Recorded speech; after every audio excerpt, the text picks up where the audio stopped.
Olá, gente que acompanha a programação da TV Estadão no Facebook. A gente vai falar sobre asma, que é um processo inflamatório das vias aéreas que pode sim ser grave. Os sintomas da doença são dificuldade para respirar, dor no peito, tosse, respiração ofegante, que podem ser agravados se o paciente não tiver acesso ao tratamento adequado ou se ele não aderir a esse tratamento. Estima-se que só no Brasil 15 milhões de pessoas tenham asma e entre 5% desses 15 milhões de pacientes apresentam a forma grave da doença.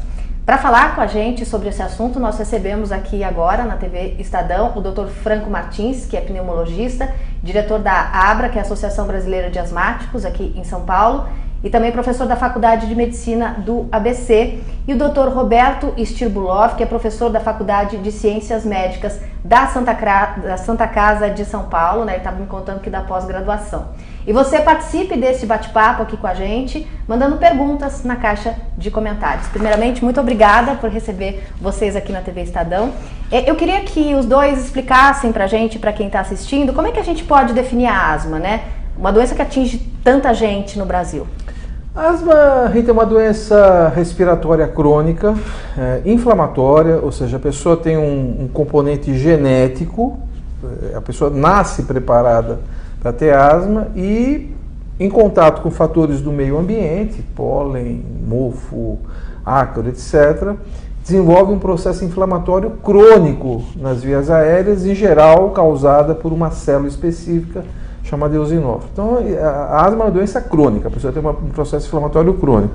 Deste processo inflamatório ocorre o fechamento dos brônquios, que pode ser episódico, ou pode ser definitivo, fixo. Os brônquios são aqueles canais que levam o ar até os alvéolos, eles se fecham, por isso que tem o chiado. Aí vai ter falta de ar exatamente por causa disso. Então, quem tem asma tem uma doença crônica. E a diferença entre asma e bronquite, né? A gente ouve as pessoas usarem, né, essas palavras asma e bronquite, muitas vezes sem saber o que é uma coisa, o que é a outra, né? Doutor Franco, são coisas iguais, são coisas diferentes? De modo popular, a gente pode dizer que elas seriam quase a mesma coisa. Apesar de ter várias causas de bronquite, essa inflamação nos brônquios, a gente observa que na maioria das vezes isso é confundido ou até minimizado e a pessoa tem, na verdade, um diagnóstico de asma, que aí vai se manifestar por essa redução do calibre, do tamanho das vias aéreas nos sintomas. Então o que a gente observa aí é aquela redução da passagem do ar, cujo sintoma aí vai ser a falta de ar, o cansaço e aquele som característico, que é aquele chiado no peito, aquele sibilo ou miado de gato que as pessoas comentam. Então essa questão da bronquite com a asma, elas eventualmente gera confusão, mas de um modo geral a gente pode entender que ela é quase a mesma coisa, porque a maioria desses casos de bronquite na verdade é uma asma que está num processo aí de diagnóstico ou que é uma asma bem esclarecida mesmo. E ela aparece em qualquer momento da vida, né? Você adulto pode começar a ter ou necessariamente aparece quando é criança? Porque a gente ouve falar muito de criança, né? Sim, ela pode acontecer em qualquer estágio da vida. O que se observa muito é que existem períodos, algumas fases, como por exemplo na infância, em que ela está mais presente e depois ela pode entrar em remissão. Não quer dizer que a pessoa está curada, porém ela entrou em remissão, os sintomas eles se reduzem bastante, o quadro clínico reduz bastante e preferencialmente esse processo deveria ser acompanhado por um profissional. Que profissional? Eu vou no posto de saúde, acho que estou com uma falta de ar, o clínico médico do posto pode fazer esse diagnóstico, doutor? Você imagina que, como você falou no começo do programa, tem 15 milhões diagnosticados com asma, mas provavelmente tem mais de 20 milhões de asmáticos. Se a gente fizer uma enquete, um questionário na população, de pessoas que tenham tido algum sintoma de asma em alguma época da vida, que é o chiado no peito, a falta de ar, isso vai passar de 20 milhões, provavelmente 10% da população.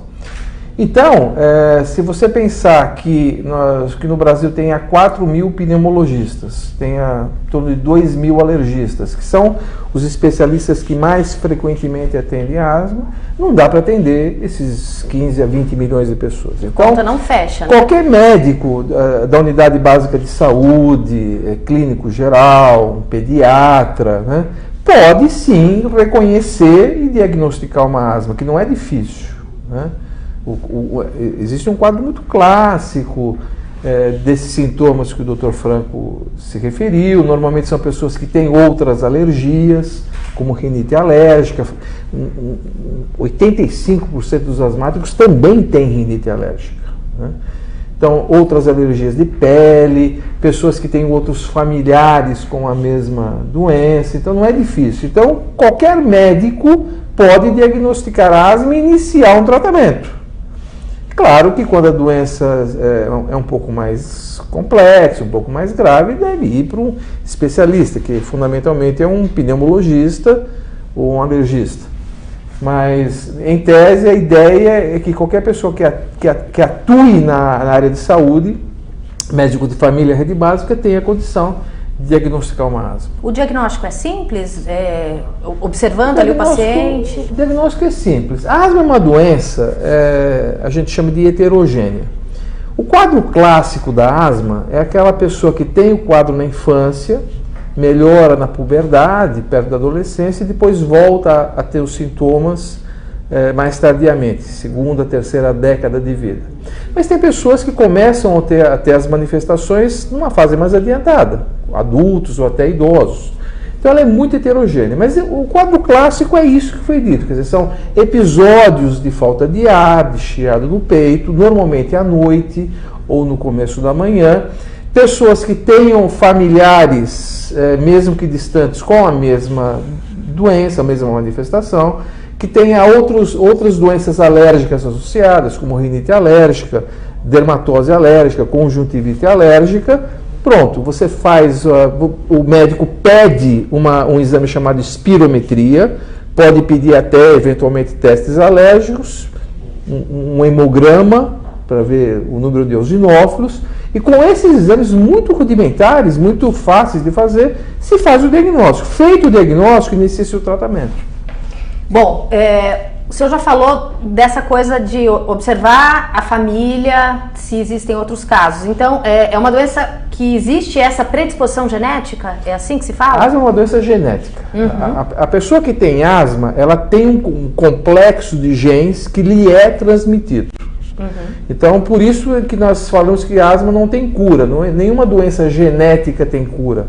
A asma tem controle, e uma vez obtido o controle, a pessoa pode ter uma vida absolutamente normal, como qualquer outra pessoa.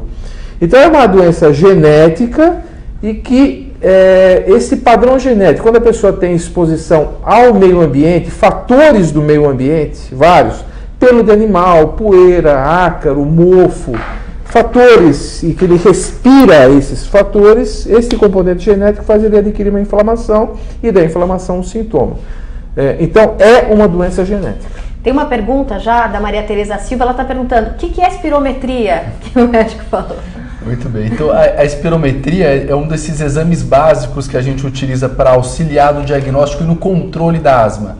Nada mais é do que um medidor de fluxo de ar. Então ele vai observar a passagem do ar a partir de uma orientação de um profissional que fica ao lado. Então ele é medido através de um tubo. Então o paciente vai colocar um tubo na região da frente da boca e vai fazer uma expiração, vai assoprar e puxar o ar ali naquele aparelho que através desse tubo vai medir o fluxo aéreo. No quadro asmático, o que se espera observar caso a pessoa esteja com a asma ativa? Uma redução no fluxo de ar. Uhum. Porém, a espirometria normal, ela não exclui o diagnóstico de asma. Porque se o paciente estiver controlado ou estiver em um quadro de remissão da doença, a espirometria ela pode estar normal. Então ela nos auxilia a observar tanto qual é a gravidade da doença em pessoas que têm quadros mais avançados, quanto controlar se o tratamento está sendo eficaz e associar de uma forma objetiva e numérica os valores que estão sendo expirados e assoprados por aquele paciente. A gente pode fazer uma analogia. Asma é uma doença crônica, como é hipertensão arterial, como é diabetes. A pessoa, por exemplo, tem diabetes, ela tem a glicemia aumentada. A pessoa que tem hipertensão arterial tem a pressão alta. Quando ela começa a fazer o tratamento, a glicemia fica normal e a pressão fica normal. Isso não faz, ela continua sendo hipertensa e diabética. Espirometria é a mesma coisa no asmático. É claro que a pessoa que está em asma e não está em tratamento, ela vai ter os fluxos aéreos reduzidos, por isso que chia. Faz o tratamento com os medicamentos inalatórios, a espirometria normaliza. Isso não quer dizer que ela deixa de ser asmática. Ela continua asmática, controlada. Então quer dizer que a asma não tem cura. Do mesmo jeito que a diabetes não tem cura, Exatamente. e do mesmo jeito que a hipertensão é controlável, é isso? A asma não tem cura, mas é uma doença em que é facilmente controlável, pelo menos em 95% dos casos, é facilmente controlável com os medicamentos que são inalatórios e que faz com que a pessoa, com que o asmático controlado possa ser até campeão olímpico. Tem vários campeões olímpicos que inclusive já ganharam medalhas de ouro, que são asmáticos. Exemplos? Eu não vou falar nomes, mas tem atletas olímpicos internacionais, atletas brasileiros que são campeões e são asmáticos e basta fazer o tratamento. Basta fazer o tratamento que ele pode chegar. A Olimpíada de Londres tem uma estatística que 18% dos atletas eram asmáticos. Nossa, é relevante, quase 2 em 10, né? E 28%, isso é uma estatística feita, ganharam medalha desses indivíduos. Então, o indivíduo que é asmático, que faz o tratamento adequado, que faz o acompanhamento, ele fica controlado e ele fica absolutamente normal. Pode fazer, inclusive, competição olímpica. Pode, inclusive, ganhar medalha. Pode, inclusive, ganhar medalha. Bom, antes da gente falar do tratamento, tem umas perguntinhas aqui. A de Armando pergunta, vacinas antialérgicas funcionam? Daí você está falando de uma das coisas associadas à asma, né? Na realidade, vamos esclarecer, não existe vacina antialérgica, não existe vacina para asma. O que existe é o seguinte, imagine que a pessoa tenha asma ou rinite alérgica e tem uma sensibilidade aumentada a determinado fator. Por exemplo, pode ser pólen, pode ser ácaro, e vamos dizer que a gente chegue à conclusão que e a pessoa pode ter sensibilidade a vários agentes. Pode ter a pólen, a ácaro, a mofo, mas vamos chegar à conclusão, vamos considerar que essa pessoa seja um asmático e tenha sensibilidade a ácaro, por exemplo, que é um bichinho microscópico que vive na poeira que tem em casa e que os asmáticos costumam ter muita alergia, muita sensibilidade ao ácaro. Então, qual é esta proposta de tratamento? Ele só tem ácaro, então se desenvolve um extrato feito de ácaro, né, em que é injetado em doses decrescentes, injetado periodicamente, para, vamos dizer assim, enganar o sistema imunológico. Então, teoricamente, a pessoa pararia de ter sensibilidade a este agente, através desse tratamento que o nome oficial não é vacina, é tratamento de dessensibilização específico, ou seja, tem que ser a um determinado fator, e aquele fator é responsável pela inflamação. Então a gente engana o sistema imunológico, a gente vai dando doses decrescentes de tal forma que o sistema imunológico fala, não, isso aqui é normal, não vou mais criar sensibilidade a esse agente. É uma proposta de tratamento que funciona para algumas pessoas, mas o que eu quero dizer é o seguinte, o tratamento da asma é com corticoide inalatório. Então vamos falar sobre tratamento. É a bombinha, é remédio, como é? Isso, exatamente. Então, existem várias formas de administração dessas medicações, cuja base são anti-inflamatórios. E o tipo do anti-inflamatório são os corticosteroides. Então, esses corticoides eles podem ser administrados ou na forma clássica daquelas bombinhas, existe também na forma de cápsulas que a pessoa inala o conteúdo que está ali dentro. Isso outras formas que é uma fumaça, uma névoa que o paciente aspira. E quando a gente observa quadros mais graves ou em crise, você também tem as formulações em comprimidos, que é a famosa prednisona. Você vai ter formulações injetáveis também. E associado a isso, a gente vai também observar outras doenças que estão ali interferindo. Então, se houver uma rinite alérgica associada, a gente vai tratar a rinite alérgica com medicamentos nasais. Se houver uma doença do refluxo associada, muito comum, aquela azia, queimação, vai se abordar a doença do refluxo também. Então, o tratamento da asma envolve, da parte medicamentosa, os corticoides inalatórios, que são a base do tratamento, é o pilar do tratamento, e que comprovadamente tem um efeito benéfico de diminuir as crises, diminuir sintomas diminui a mortalidade, diminui a necessidade das pessoas irem a pronto-socorro, internarem em hospitais, de terem piora na qualidade de vida. Bom, quando você fala diminui a mortalidade, você está querendo dizer que a asma pode matar, no caso mais grave. Sim. Então, no Brasil, 5 pessoas por dia falecem e morrem em virtude de uma asma. Sim, você tem essa quantidade de óbitos aí por não controle da doença, dificuldade de acesso a medicações, ou por transporte, ou pela própria dispensação, ou por pessoas que negligenciam os próprios sintomas, achando que como já está tratado, não precisa mais fazer o segmento, o acompanhamento, quanto também pela própria falta de diagnóstico, que apesar de ser simples, como o Dr. Roberto comentou, a gente ainda tem quadros de bastante subdiagnóstico no Brasil. Então a mensagem principal é que a base do tratamento são os corticoides inalatórios, e que junto com isso vem também outros aspectos aí ambientais, de evitar a exposição de a pó, poeira, mofo, fumaça de cigarro. Bom, se existem pessoas que morrem de asma, doutor, significa que existem pessoas que não se tratam, né? É difícil a adesão ao tratamento? As pessoas minimizam quando ouvem asma, acham que não é uma coisa assim tão grave como uma diabetes, por exemplo?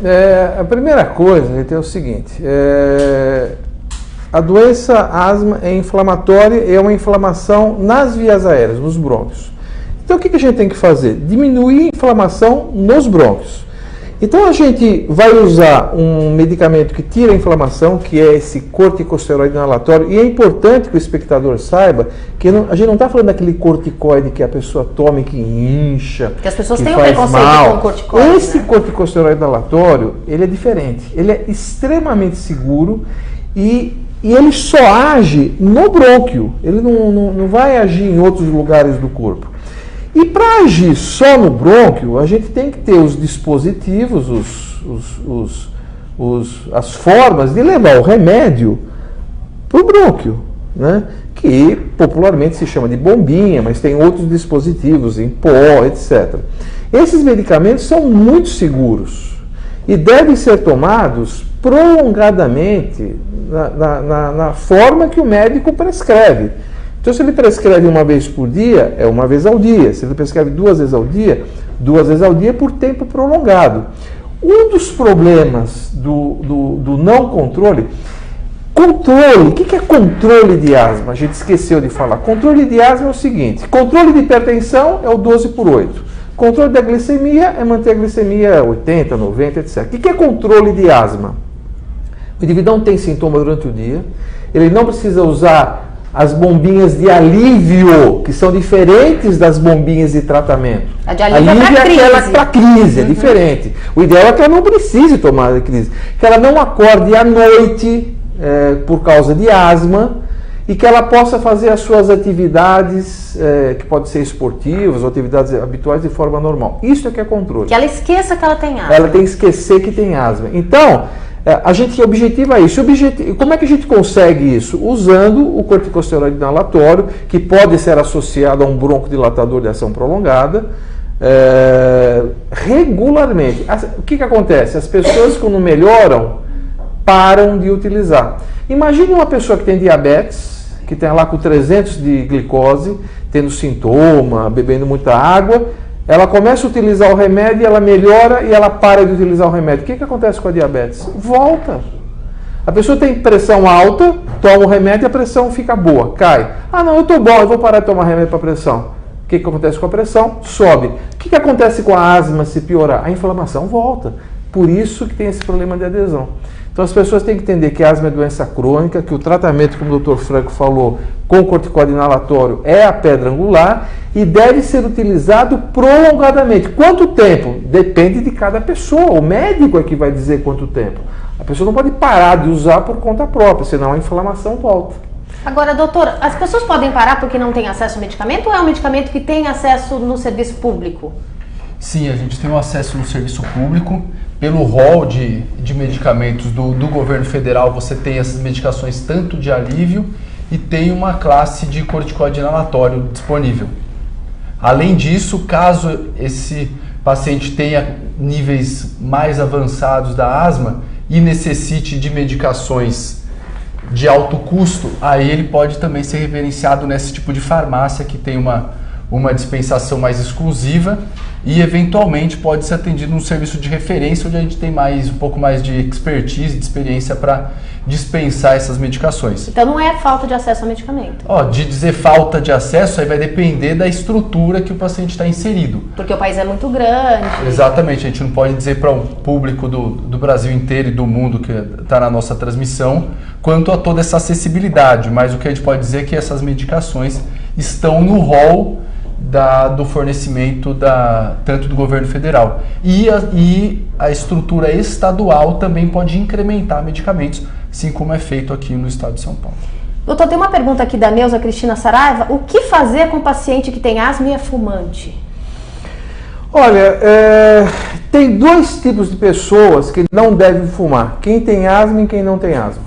Ninguém tem que fumar, né? Então, o tabagismo é uma doença. Tabagismo não é hábito, tabagismo não é, entre aspas, vício, tabagismo é doença e deve ser tratada, né? O cigarro tem perto de 5.000 substâncias químicas agressivas. Então, todo mundo que fuma, em algum momento, vai ter alguma doença relacionada ao tabagismo, ao tabaco. Então, a asma, ela pode piorar em quem fuma por dois motivos. Primeiro, que os fatores relacionados ao cigarro agridem o brônquio. E segundo, que quem fuma deixa de responder aos corticoides inalatórios. Então, a pessoa tem asma, está usando o corticoide inalatório e começa a fumar. Esse remédio deixa de funcionar por causa do cigarro. Então a pessoa tem que procurar ajuda, é muito difícil parar de fumar por conta própria, tem que procurar ajuda médica. Existem hoje tratamentos muito bons para a cessação do tabagismo. O fato é o seguinte, quem tem asma não só não pode fumar, como não pode conviver em ambientes que as pessoas fumam, que a gente chama de tabagismo passivo. Então, se há um inimigo importante do asmático, esse inimigo chama tabagismo. Agora eu queria que vocês falassem um pouquinho dessa gradação, né? Os casos mais graves de asma não tratados levam a pessoa para o pronto-socorro e nesse deslocamento ela pode até morrer, né? Eu queria que você definisse como que é esse caso mais grave de asma. A pessoa tem que ser socorrida prontamente? É muito grave? Como é que é? Sim, então a gente tem duas definições diferentes. Uma é o estágio de controle da asma, depois vem os estágios em que a pessoa se encontra dentro daquela doença, que são basicamente definidos por quão de medicação ela precisa para se manter controlada. E aí, diferente disso, nós vamos ter episódios de crises, que é o que leva o paciente ao pronto-socorro. Comumente, os pacientes que estão nos estágios mais graves, eles têm maior frequência de necessidade de ir aos pronto-socorros, porque tem uma asma cujo controle, cuja regressão dos sintomas é mais difícil. Então, essa gradação desses níveis, esses estágios, se dá por quanto de medicação aquela pessoa precisa. Se ela precisa de menos medicações, isso, claro, com acompanhamento médico, para manter a asma controlada, ela está num quadro mais inicial, um quadro mais leve, e no quadro mais grave ela precisa de mais medicações, que é quando sugere-se uma avaliação mais minuciosa, quando a pessoa avança nesses estágios, onde aí você vai precisar fazer uma abordagem um pouco maior com mais medicamentos. Mas ela pode ir para esse estágio imediatamente, já ser diagnosticada nesse estágio mais grave? Quando a gente faz esse primeiro diagnóstico, a gente não define que estágio de controle o paciente se encontra, ou que estágio de tratamento, porque você acabou de fazer essa intervenção, a gente vai chamar de crise. E aí essa crise você pode estratificar aí se é uma crise em que o paciente chega no pronto-socorro e pode ser dispensado para casa com medicamentos, ou então se existe uma necessidade de internação em enfermaria, e nos piores quadros em que existe a necessidade de UTI. Agora, o custo de ir para o sistema de saúde é muito maior do que o medicamento, né, doutor? Sem dúvida. Eu acho que precisa deixar bem claro ao espectador o seguinte, o asmático que não está controlado, não precisa ser um asmático grave. Ele não está controlado, não está fazendo tratamento, ele pode ter as crises e precisar ir para o pronto-socorro. Quer dizer, ir para o pronto-socorro significa não estar controlado. A partir do momento que a pessoa controla, ela deixa de ir para o pronto-socorro. Esse é um dado. Né? Quer dizer, a pessoa pode ter uma asma não grave e morrer de asma, porque não está tratando. Agora, existe um grupo de asmáticos diferente. Esse grupo de asmáticos diferente a gente chama de asmático grave. Ele é grave porque geneticamente ele tem essa condição de ser grave. A gente chama, é um indivíduo que tem dificuldade de controle. Ele precisa de muito corticoide inalatório, ele precisa tomar corticoide oral muitas vezes, ele vai para o pronto-socorro muitas vezes, apesar de estar fazendo o tratamento. É um doente diferente, é 5%. Tem esse doente. Esse doente também morre. O asmático não controlado pode morrer, mas esse asmático grave também morre. Para esse asmático grave, aquele que está usando o remédio, usa o corticoide inalatório, dose máxima, usa mais do que 2 ou 3 medicamentos para asma, e mesmo assim ele não consegue controlar. Ele vai para o pronto-socorro. Esse é o asmático grave, é um tipo específico. Este doente gasta muito dinheiro. Este doente chega a gastar 80%, 5% de asmáticos graves gasta 80% de todos os asmáticos no serviço de saúde, tanto suplementar, convênio, como saúde pública. Esse doente precisa de remédio diferente, que a gente chama de imunobiológico. São remédios hoje de alta tecnologia, e para esses asmáticos só resta isso. Ele tem que continuar com corticoide inalatório, mas tem que receber essa suplementação. A questão toda é o seguinte: são medicamentos caros, mas são medicamentos caros que, no final das contas, fica mais barato do que a quantidade de vezes que ele vai para o hospital, por ser grave. Esse é um doente diferente. Ele é muito caro, realmente, como você disse. E esse medicamento imunobiológico é uma novidade? Olha, as pesquisas têm hoje menos de 10 anos. No Brasil tem um medicamento biológico que está há 10 anos, tem um novo medicamento biológico que foi lançado tem menos de um ano, e que ele está direcionado para esses asmáticos graves, né, que aí sim tem que ser tratados por especialistas, né, por pneumologistas, alergistas, e que são muito eficazes para esse tipo de doente. Quem é o doente? É aquele que está com dose alta de corticoide inalatório, está tomando remédio, está em tratamento, está indo para o pronto-socorro e tem uma célula chamada eosinófilo que está um pouco aumentada no sangue. Para esse tipo de doente tem um imunobiológico, a gente chama de terapia-alvo, né? É direcionada àquele fator de componente genético que está causando aquele tipo de asma no doente. E é efetivo, né? Porque muito efetivo. O médico, um paciente como esse tem uma qualidade de vida comprometida, né? Por que tem qualidade de vida comprometida? Ele hospitaliza muito, vai muito para o pronto-socorro e tem muito sintoma. O que os estudos mostram é que esse medicamento, quando bem indicado, reduz a hospitalização, reduz ele no pronto-socorro e melhora muito a qualidade de vida desse doente, que é extremamente comprometido. Imagine você ter que ir para o pronto-socorro semanalmente e isso ser uma constante na sua vida. Então, não é um medicamento para qualquer asmático, é um medicamento para determinados tipos de asma que são graves e que tem uma eficácia e segurança, né? Isso é muito importante, bastante importante. Tem gente perguntando aqui sobre os efeitos colaterais do corticoide. O senhor falou um pouquinho do corticoide. O corticoide é uma coisa que está na memória das pessoas, né? Quando fala que vai tomar corticoide, a pessoa já pensa naquela cara de lua cheia, já não quer tomar. Existem efeitos colaterais desse corticoide específico para asma? Vamos diferenciar os corticoides. É porque as pessoas ouvem a palavra o corticoide. Corticoide oral, aquele que toma dose alta, que dá 40 miligramas, 60 miligramas, tem efeitos colaterais.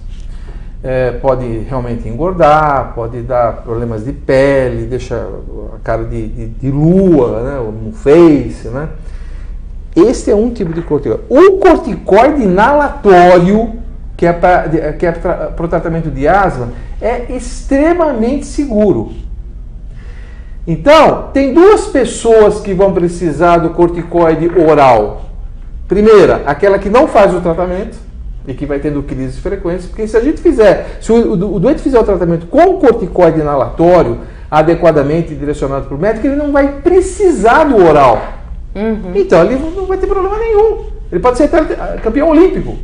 O que faz mal, que dá efeito colateral, é o oral. E o oral só é utilizado quando o indivíduo não está controlado. Ou porque ele tem asma grave, ou porque ele não trata direito. Agora, o indivíduo que tem asma grave, se usar o imunobiológico, ele também vai deixar de usar o corticoide oral, que é um dos efeitos benéficos desses imunobiológicos, para asma grave. Então, são corticoides diferentes. O que a gente objetiva com o tratamento, seja com o imunobiológico, seja com o corticoide oral, é que o doente não precise utilizar o corticoide oral. Aí ele não vai ter efeito colateral nenhum. Bom, para se ter uma ideia, os corticoides inalatórios a gente usa dose em microgramas.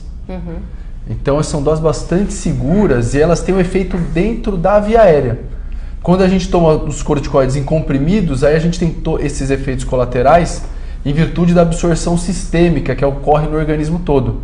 Então, esse perfil de segurança e essas doses muito baixas são permitidas através dessa administração que vai para dentro da via aérea direta. Bom, o importante é seguir o tratamento do médico que está atendendo essa pessoa que tem asma. Bom, eu queria muito agradecer a presença aqui no estúdio da TV Estadão do Dr. Franco Martins, pneumologista, diretor da ABRA, professor da Faculdade de Medicina do ABC, e o Dr. Roberto Stirbulov, professor da Faculdade de Ciências Médicas da Santa Casa de São Paulo. Muito obrigada. Obrigado. E obrigada a você que acompanhou esse debate aqui na TV Estadão, no Facebook do jornal.